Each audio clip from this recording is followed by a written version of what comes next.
ಓಂ ನಮಃ ಶಿವಾಯ. ಓಂ ನಮಃ ಶಿವಾಯ. ಓಂ ಶಾಂತಿ. ಪ್ರಾತಃ ಮುರಳಿ ದಿನಾಂಕ 15/10/2020 ಬಾಪ್ದಾದ ಮಧುಬನ. ಶಿವ ಭಗವಾನ್ ವಾಚ. ಓಂ ಶಾಂತಿ. ಆತ್ಮಿಕ ತಂದೆಯೇ ಕುಳಿತು ಆತ್ಮಿಕ ಮಕ್ಕಳಿಗೆ ತಿಳಿಸುತ್ತಿದ್ದಾರೆ. ಮೊದಲು ತಮ್ಮನ್ನು ಆತ್ಮ ಎಂದು ನಿಶ್ಚಯಿಸಿಕೊಳ್ಳಿ.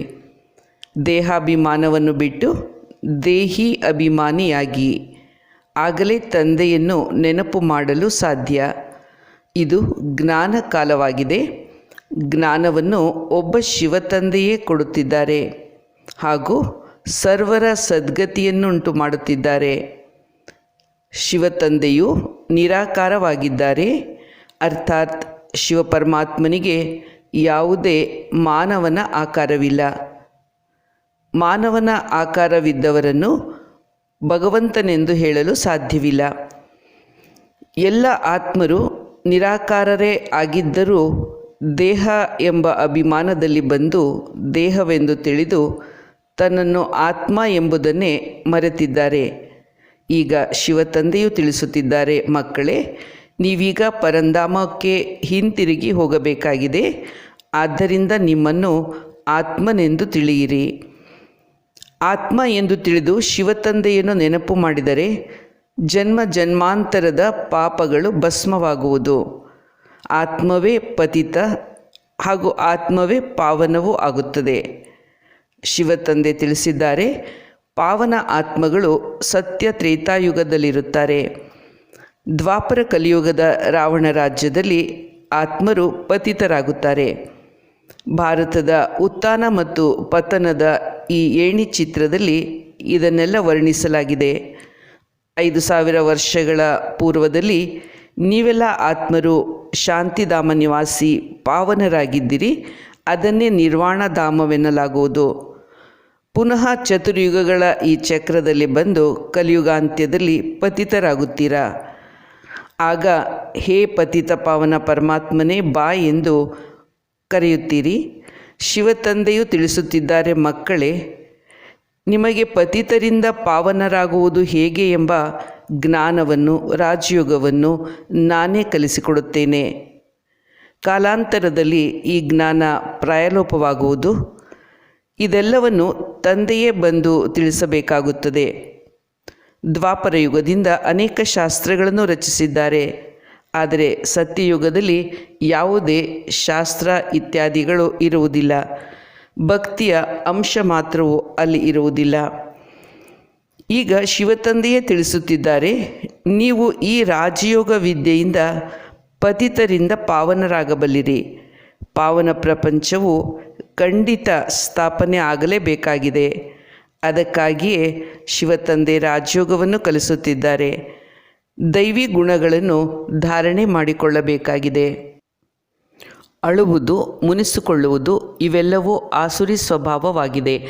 ಶಿವತಂದೆಯು ತಿಳಿಸುತ್ತಾರೆ, ಸುಖ ದುಃಖ ಮಾನಾಪಮಾನ ಇವೆಲ್ಲವನ್ನು ನೀವು ಮಕ್ಕಳು ಸಹಿಸಿಕೊಳ್ಳಬೇಕು. ನಾಜೂಕಾಗಬಾರದು. ನಾನು ಇಂತಹ ಸ್ಥಾನದಲ್ಲಿ ಇರಲಾರೆ ಎನ್ನುವುದು ನಾಜೂಕುತನವೇ ಆಗಿದೆ.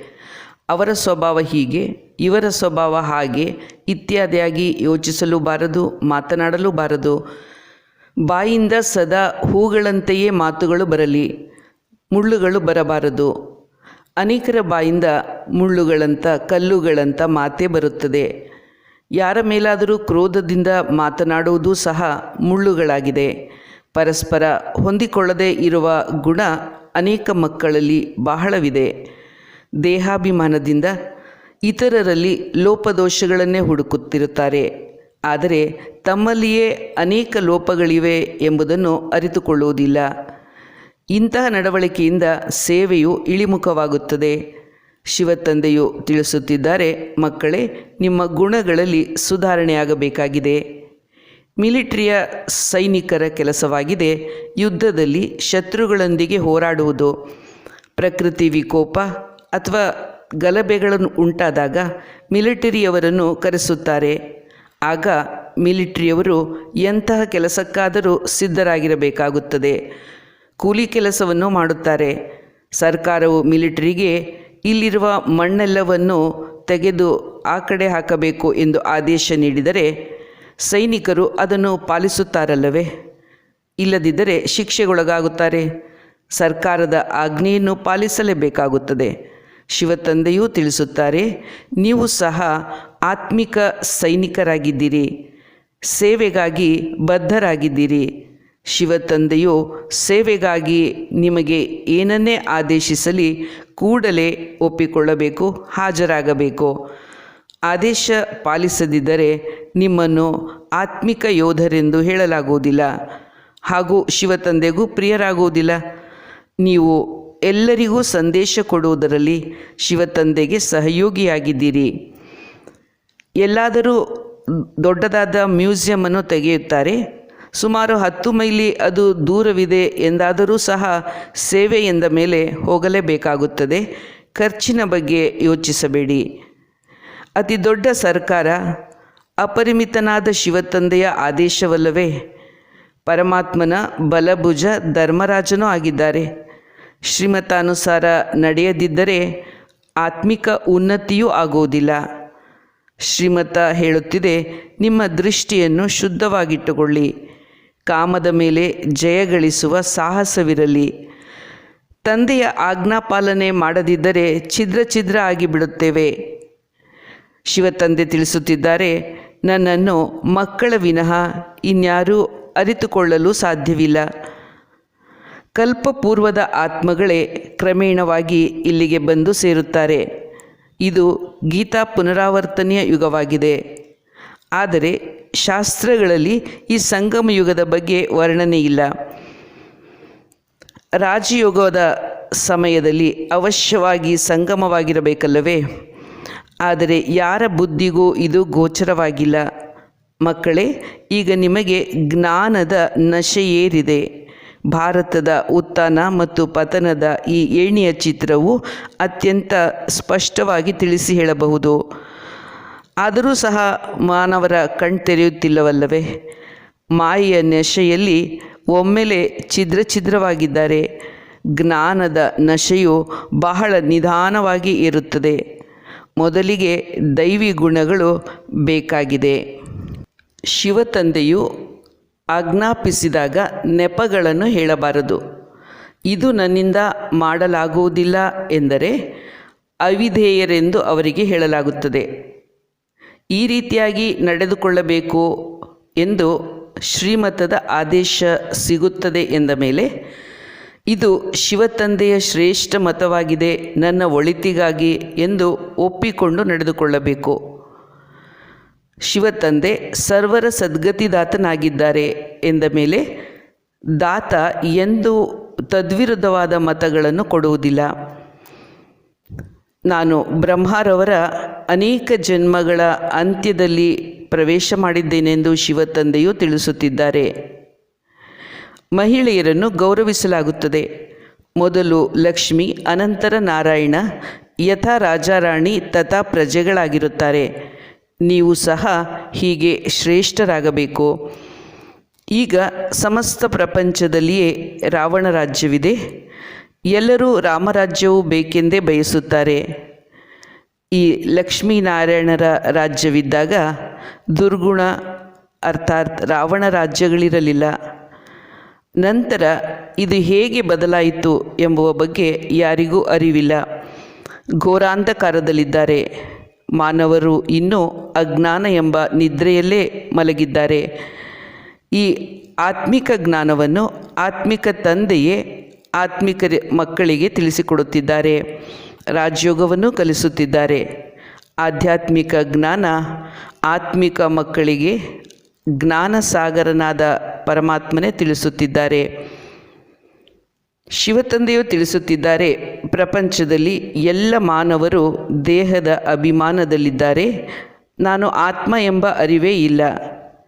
ದಶಹರ, ದೀಪಾವಳಿ ಎಂದರೇನು ಎಂಬುವ ಬಗ್ಗೆಯೂ ಈಗಾಗಲೇ ತಿಳಿಸಲಾಗಿದೆ. ಜ್ಞಾನ, ಭಕ್ತಿ, ವೈರಾಗ್ಯ ಎಂದು ಹೇಳಲಾಗುವುದು. ಸತ್ಯ ತ್ರೇತಾಯುಗದ ಅರ್ಧಕಲ್ಪ ಜ್ಞಾನ ಮಾರ್ಗ ನಡೆಯುತ್ತದೆ. ಅನಂತರ ಭಕ್ತಿ ಆರಂಭವಾಯಿತು. ಈಗ ನಿಮಗೆ ಜ್ಞಾನವೂ ಸಿಗುತ್ತಿದೆ. ಅನಂತರ ವೈರಾಗ್ಯ ಉಂಟಾಗುತ್ತದೆ. ಈ ಪ್ರಪಂಚವೇ ಬದಲಾಗುತ್ತಿದೆ. ಕಲಿಯುಗದಲ್ಲಿ ಭಕ್ತಿ ಇದ್ದರೆ ಸತ್ಯಯುಗದಲ್ಲಿ ಪೂಜ್ಯ ದೇವತೆಗಳೇ ಇರುತ್ತಾರೆ. ಈಗ ಪುನಃ ತಂದೆ ಬಂದು ಎಲ್ಲರಿಗೂ ಜ್ಞಾನ ನೀಡುತ್ತಿದ್ದಾರೆ. ಈ ಜ್ಞಾನವು ಕಾಲಕ್ರಮೇಣ ವಿದೇಶ ಯುರೋಪಿನವರಿಗೂ ತಲುಪುತ್ತದೆ. ಅವರು ಈ ಜ್ಞಾನವನ್ನು ಅರ್ಥೈಸಿಕೊಳ್ಳುತ್ತಾರೆ. ಶಿವತಂದೆ ತಿಳಿಸುತ್ತಿದ್ದಾರೆ, ಭಾರತವಾಸಿಯರು ತಮೋಪ್ರಧಾನರಾಗಿದ್ದಾರೆ. ಅನ್ಯ ಧರ್ಮೀಯರು ಕೊನೆಯಲ್ಲಿ ಬರುವುದರಿಂದ ಅವರಿಗೆ ಸುಖ ದುಃಖಗಳು ಸ್ವಲ್ಪವೇ ಸಿಗುತ್ತದೆ. ಭಾರತೀಯರು ಆದಿಯಿಂದಲೂ ಬರುವುದರಿಂದ ಸುಖ ದುಃಖಗಳು ಹೆಚ್ಚಿಗೆ ಸಿಗುತ್ತದೆ. ಆರಂಭದಲ್ಲಿ ಎಷ್ಟೊಂದು ಧನಿಕರಾಗಿದ್ದವರು, ಅರ್ಥಾತ್ ನೀವು ಒಮ್ಮೆಲೆ ವಿಶ್ವದ ಮಾಲೀಕರಾಗುತ್ತೀರಿ. ನಾನು ಭಾರತವನ್ನು ಸ್ವರ್ಗವನ್ನಾಗಿ ಮಾಡಿದ್ದೆನು, ಈಗ ಅದು ನರಕವಾಗಿದೆ.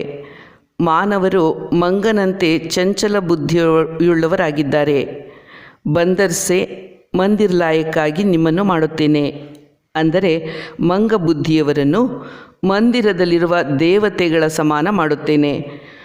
ವಿಕಾರಗಳು ಅತೀ ಕ್ರೂರವಾಗಿರುತ್ತದೆ. ಎಷ್ಟೊಂದು ಕ್ರೋಧವಿರುತ್ತದೆ. ನಿಮ್ಮಲ್ಲಿ ಯಾವುದೇ ಕ್ರೋಧ ಇರಬಾರದು. ಸ್ವಭಾವ ಶಾಂತ ಮತ್ತು ಮಧುರವಾಗಿರಲಿ. ರಾಜ್ಯ ಪದವಿಯನ್ನು ಕೋಟಿಯಲ್ಲಿ ಕೆಲವರು ಮಾತ್ರವೇ ಪಡೆಯುತ್ತಾರೆ. ನಾನು ನಿಮ್ಮನ್ನು ನರನಿಂದ ನಾರಾಯಣನನ್ನಾಗಿ ಮಾಡಲು ಬಂದಿದ್ದೇನೆ. ಅಷ್ಟರತ್ನಗಳ ಮಾಲೆಯಲ್ಲಿ ಮಧ್ಯದಲ್ಲಿ ತಂದೆ ಇದ್ದಾರೆ. ಅಷ್ಟರತ್ನಗಳು ಗೌರವಾನ್ವಿತವಾಗಿ ತೇರ್ಗಡೆಯಾಗುತ್ತಾರೆ. ನಂಬರ್ವಾರ್ ಪುರುಷಾರ್ಥಕ್ಕನುಸಾರವಾಗಿ. ದೇಹಾಭಿಮಾನದಲ್ಲಿ ಬಹಳ ಕಷ್ಟವಿರುತ್ತದೆ. ಆದ್ದರಿಂದ ದೇಹ ಪ್ರಜ್ಞೆಯು ಸಂಪೂರ್ಣವಾಗಿ ಬಿಟ್ಟು ಹೋಗಲಿ. ಹಲವು ಪರಿಪಕ್ವವಾದ ಬ್ರಹ್ಮಜ್ಞಾನಿಗಳು ಧ್ಯಾನದಲ್ಲಿ ಕುಳಿತಂತೆಯೇ ದೇಹವನ್ನು ತ್ಯಜಿಸುತ್ತಾರೆ. ದೇಹವನ್ನು ಬಿಟ್ಟು ಬಿಡುತ್ತಾರೆ. ಆಗ ವಾಯುಮಂಡಲವು ತಟಸ್ಥವಾಗಿ ಶಾಂತವಾಗುತ್ತದೆ. ಹೆಚ್ಚಿನ ಮಟ್ಟಿಗೆ ಮುಂಜಾನೆ ಶುದ್ಧ ಸಮಯದಲ್ಲಿ ಶರೀರವನ್ನು ತ್ಯಜಿಸುತ್ತಾರೆ. ರಾತ್ರಿಯಲ್ಲಿ ಮನುಷ್ಯರು ಬಹಳ ಕೆಟ್ಟ ಕೆಲಸಗಳನ್ನು ಮಾಡುತ್ತಿರುತ್ತಾರೆ. ಬೆಳಗಾಗೆದ್ದು ಸ್ನಾನ ಇತ್ಯಾದಿ ಮಾಡಿ ಭಗವಂತನ ಪೂಜೆ ನಾಮಸ್ಮರಣೆಯನ್ನು ಮಾಡಲು ತೊಡಗುತ್ತಾರೆ. ಇದೆಲ್ಲ ಮಾತುಗಳನ್ನು ತಂದೆಯೇ ತಿಳಿಸುತ್ತಿದ್ದಾರೆ. ಪ್ರದರ್ಶನಿ ಮುಂತಾದವುಗಳ ಸೇವೆಗೆ ಹೋದಾಗ ಮೊಟ್ಟ ಮೊದಲು ಶಿವತಂದೆಯ ಪರಿಚಯವನ್ನೇ ತಿಳಿಸಿ. ಶಿವತಂದೆಯ ಪರಿಚಯ ಹಾಗೂ ತಂದೆಯಿಂದ ಸಿಗುವ ಸರ್ವ ಸೌಭಾಗ್ಯಗಳ ಬಗ್ಗೆ ತಿಳಿಸಿ. ಶಿವತಂದೆ ಅವರೊಬ್ಬರೇ ನಿರಾಕಾರ ಜ್ಯೋತಿ ಸ್ವರೂಪ ರಚಯಿತನಾಗಿದ್ದಾರೆ. ಆ ಶಿವತಂದೆಯೇ ಬಂದು ರಚನೆಯ ಆದಿ ಮಧ್ಯ ಅಂತ್ಯವನ್ನು ತಿಳಿಸುತ್ತಿದ್ದಾರೆ. ಶಿವತಂದೆಯೇ ತಿಳಿಸುತ್ತಿದ್ದಾರೆ, ಮಕ್ಕಳೇ, ನನ್ನೊಬ್ಬನನ್ನೇ ನೆನಪು ಮಾಡಿ ದೇಹದ ಸಂಬಂಧಗಳನ್ನು ಮರೆತು ಆತ್ಮ ಎಂದು ತಿಳಿದು ತಂದೆಯ ನೆನಪು ಮಾಡಿ ಎಂದು ಪರಿಚಯವನ್ನು ತಿಳಿಸಿ. ಆಗ ಯಾರಿಗೂ ನಿಮ್ಮೊಂದಿಗೆ ಪ್ರಶ್ನಿಸುವ ಚರ್ಚಿಸುವ ಧೈರ್ಯವೇ ಬರುವುದಿಲ್ಲ. ಮೊದಲು ಪರಮಾತ್ಮ ತಂದೆಯ ಬಗ್ಗೆ ಅವರಿಗೆ ಅರಿವು ಕೊಡಿ. ಅವರಲ್ಲಿ ನಿಶ್ಚಯವು ದೃಢವಾಗಲಿ. ಆನಂತರ 84 ಜನ್ಮಗಳ ಬಗ್ಗೆ, ಸೃಷ್ಟಿಚಕ್ರದ ಬಗ್ಗೆ ತಿಳಿಸಿ ಹೇಳಿ. ಶಿವತಂದೆಯನ್ನು ಅರಿತ ಮೇಲೆ ಇನ್ಯಾವುದೇ ಪ್ರಶ್ನೆ ಏಳುವುದಿಲ್ಲ. ಶಿವತಂದೆಯ ಪರಿಚಯ ಕೊಡದೆ ಇತರೆ ಜ್ಞಾನವನ್ನು ನೀವು ವಿಸ್ತಾರದಲ್ಲಿ ತಿಳಿಸಿದರೂ ನಿಮ್ಮ ಸಮಯ ವ್ಯರ್ಥವಾಗುವುದು, ಗಂಟಲು ಕಟ್ಟುವುದು ಹೊರತಾಗಿ ಅವರಿಗೆ ಅರಿವಾಗುವುದಿಲ್ಲ. ಮೊಟ್ಟ ಮೊದಲು ತಂದೆಯ ಪರಿಚಯವನ್ನೇ ಅರ್ಥೈಸಿ. ನೀವು ಬೇರೆ ಬೇರೆ ವಿಷಯಗಳಲ್ಲಿ ಹೋದರೆ ಅವರಿಗೆ ಅರ್ಥವಾಗುವುದಿಲ್ಲ. ಸಂಪೂರ್ಣ ಸರಳವಾಗಿ ಮತ್ತು ನಿಧಾನವಾಗಿ ತಿಳಿಸಬೇಕು. ಯಾರು ಆತ್ಮಾಭಿಮಾನಿಯೋ ಅವರು ಚೆನ್ನಾಗಿ ತಿಳಿಸುತ್ತಾರೆ. ದೊಡ್ಡ ಮ್ಯೂಸಿಯಂಗಳಲ್ಲಿ ಚೆನ್ನಾಗಿ ಎಕ್ಸ್ಪ್ಲೈನ್ ಮಾಡತಕ್ಕಂಥವರ ಸಹಯೋಗ ಬೇಕಾಗಿದೆ. ಕೆಲ ದಿನಗಳ ಕಾಲ ತಮ್ಮ ಸೇವಾ ಕೇಂದ್ರದಿಂದ ಬಿಡು ಮಾಡಿಕೊಂಡು ಸೇವೆ ಮಾಡಲು ಬರಬೇಕು. ಸೇವಾ ಕೇಂದ್ರವನ್ನು ಸಂಭಾಲನೆ ಮಾಡಲು ನಿಮ್ಮ ಹಿಂದೆ ಯಾರನ್ನಾದರೂ ಯೋಗ್ಯರನ್ನಾಗಿ ಮಾಡಿ ಜವಾಬ್ದಾರಿಯನ್ನು ನಿಭಾಯಿಸುವಂತೆ ಅವರಿಗೆ ತರಬೇತಿಯನ್ನು ಕೊಟ್ಟು ಅವರನ್ನು ನೇಮಿಸಿ ಬನ್ನಿ. ಹೀಗೆ ಮಾಡದಿದ್ದರೆ ನೀವು ಏನೂ ಪ್ರಯೋಜನಕ್ಕಿಲ್ಲ ಎಂದು ತಂದೆ ತಿಳಿಯುತ್ತಾರೆ. ಕೆಲವರು ಸೇವೆ ಬಿಟ್ಟು ಹೇಗೆ ಹೋಗುವುದು ಎಂದು ತಂದೆಗೆ ಪತ್ರ ಬರೆಯುತ್ತೀರಾ. ಅರೆ, ತಂದೆಯು ಇಂತಹ ಕಡೆ ಪ್ರದರ್ಶನಿ ಸೇವೆ ಮಾಡಲು ಹೋಗಿ ಎಂದು ಹೇಳುವಾಗ ನೀವು ಬಿಡು ಮಾಡಿಕೊಂಡು ಹೋಗಲು ಸೇವಾ ಕೇಂದ್ರದಲ್ಲಿ ಮುರಳಿ ಓದಲು ಯೋಗ್ಯರನ್ನು ತಯಾರು ಮಾಡಿಲ್ಲವೆಂದರೆ ಏನು ಪ್ರಯೋಜನ? ತಂದೆಯು ಆಜ್ಞೆ ಮಾಡಿದರೆಂದರೆ ಕೂಡಲೇ ಸೇವೆಗಾಗಿ ಹಾಜರಾಗಬೇಕು. ಅಂಥವರಿಗೆ ಮಹಾರಥಿಗಳು, ಬ್ರಾಹ್ಮಣಿಯರೆಂದು ಕರೆಯಲಾಗುತ್ತದೆ. ಉಳಿದವರು ಕುದುರೆ ಸವಾರರು, ಕಾಲಾಳುಗಳಾಗಿದ್ದಾರೆ. ಎಲ್ಲರೂ ಸೇವೆಯಲ್ಲಿ ಸಹಯೋಗಿಯಾಗಿದ್ದೀರಾ. ಇಷ್ಟೊಂದು ವರ್ಷಗಳಿಂದ ತಮ್ಮ ಸಮಾನ ಮಾಡಿಕೊಂಡಿಲ್ಲವೆಂದರೆ ಮತ್ತೇನು ಮಾಡುತ್ತಿದ್ದೀರಾ? ಇಷ್ಟು ಸಮಯದಲ್ಲಿ ಸೇವಾ ಕೇಂದ್ರವನ್ನು ಸಂಭಾಲನೆ ಮಾಡುವ ಸೇವಾದಾರಿಗಳನ್ನೇ ತಯಾರು ಮಾಡಿಲ್ಲವೆಂದರೆ ಹೇಗೆ? ಮ್ಯೂಸಿಯಮಿಗೆ, ಪ್ರದರ್ಶನಿಗೆ ವಿಧ ವಿಧವಾದ ಜನರು ಬರುತ್ತಾರೆ. ಅವರೊಂದಿಗೆ ಮಾತನಾಡಲು ತಿಳುವಳಿಕೆ ಇರಬೇಕು. ಅದಕ್ಕಾಗಿ ಮುರಳಿಯನ್ನು ಅವಶ್ಯವಾಗಿ ಓದಬೇಕು ಮತ್ತು ಕೇಳಬೇಕಾಗಿದೆ. ಮುರಳಿಯಿಂದಲೇ ಜ್ಞಾನ ಸ್ವರೂಪರಾಗುತ್ತೇವೆ. ಮುರಳಿ ಓದದಿದ್ದರೆ ಗೈರು ಹಾಜರಿಯಾಯಿತು. ನೀವು ಮಕ್ಕಳು ಇಡೀ ವಿಶ್ವದ ಸೇವೆ ಮಾಡಬೇಕು. ಪತಿತ ಪ್ರಪಂಚವನ್ನು ಪಾವನ ಮಾಡುವುದು, ಎಲ್ಲರಿಗೂ ಮುಕ್ತಿ, ಜೀವನ್ಮುಕ್ತಿಯ ಮಾರ್ಗವನ್ನು ತಿಳಿಸುವುದು ಹಾಗೂ ದುಃಖದಿಂದ ಬಿಡಿಸುವುದು, ಈ ಸೇವೆಯನ್ನು ಮಾಡಬೇಕಾಗಿದೆ. ಒಳ್ಳೆಯದು.